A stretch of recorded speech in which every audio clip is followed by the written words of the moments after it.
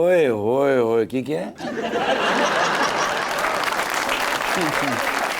नहीं वो मुंह उधर से नजर